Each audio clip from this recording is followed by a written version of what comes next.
growling. Caius's Alpha King bloodline aura pressed down without effort. Half of Ember's flame died mid-air. Then Caius turned around and farted. Scarlet's composure shattered instantly. What is wrong with you? Get that disgusting thing away from me! I turned and walked away, barely holding in a laugh. The moon core problem was serious, though. I needed a massive supply, and I needed it fast. I was thinking about it, absently pulling at Caius's fur, when I remembered. Before the glacial reckoning hit in my past life, a news outlet had exposed a small moon core vein. Based on timing, nobody should have found it yet. I loaded Caius into the car and drove. Of course, she would know about it too. We'd both come back with the same memories, the same news cycle, the same coordinates. I'd been so focused on getting there first that I hadn't stopped to calculate the obvious. When I reached the rough coordinates I'd memorized, Scarlet was already there. Old money with a family network I couldn't compete with. She'd brought 20 plus people, and they were already mining the vein. I stood at the outer edge and watched them haul out core after core.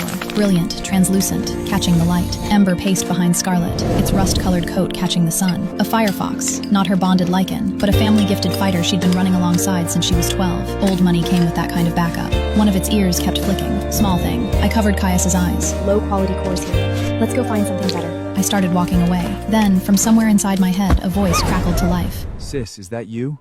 Rex? You can do telepathy now? Scarlet spent serious resources on me. I can project thoughts directly. Sis, take Caius and find somewhere to rest. Once they're done mining and clear out, I'll call you back. I finished the mental exchange and came back to the present moment. A very large, very imperious face was approximately 2 inches from my nose. What were you doing just now? He did not sound pleased. You were mentally cheating on me! I raised an eyebrow. Sharp nose. For your information, when an Alpha King makes a mate mark with someone, that person is their bonded Luna. Beta class for life. You can't have secret meetings with a beta class Lycon. You're young. Do you even know what that means? Caius's eyes immediately filled with tears that refused to actually fall. I leaned forward and stuck my tongue out at him. A small, damp nose pressed against my cheek. Before I could react, the culprit had already retreated. I kissed you. That means you're mine now. Nobody else is allowed to kiss you there. I stood still. Caius had just made a move on me. A very small, very baby-toothed move. I pulled myself together and went to find somewhere to wait. I reclined in the car with the air conditioning running, watching a nature documentary on the center screen. The documentary put me to sleep almost immediately. When I woke up, it was dark. The wilderness had no streetlights. Right on cue, Rex's voice appeared in my head. Sis, come now. They're gone. I stirred and looked down. Caius was staring up at me, suspicious and accusatory. My conscience flickered. This was exactly the energy of someone who'd just been caught. We were just talking. Caius turned away.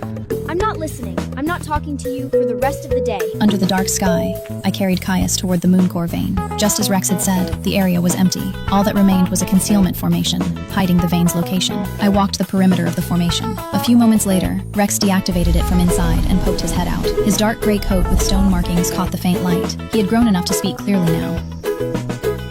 Sis, over here. I clamped a hand over Caius's mouth before anything could escalate. I gave Rex an apologetic look. Caius is going through a phase. My hand was still over Caius's mouth. That didn't stop him. That thing is a fake nice snake in the grass. Get your hand off me. I'm going to bite him. I am fighting him today. Selena, don't hold me back. I didn't address it. I looked at Rex. His bloodline aura drifted quietly around him, steady and calm. I released Caius and let him jump to the ground. Caius hit the dirt, spun around, and stared at me. Wait, what are you doing? He shuffled forward at approximately the speed of a very indignant caterpillar. Every few steps, he looked back at me. On his fourth look back, he hesitated. You're not stopping me? What if your little Buthery actually gets hurt?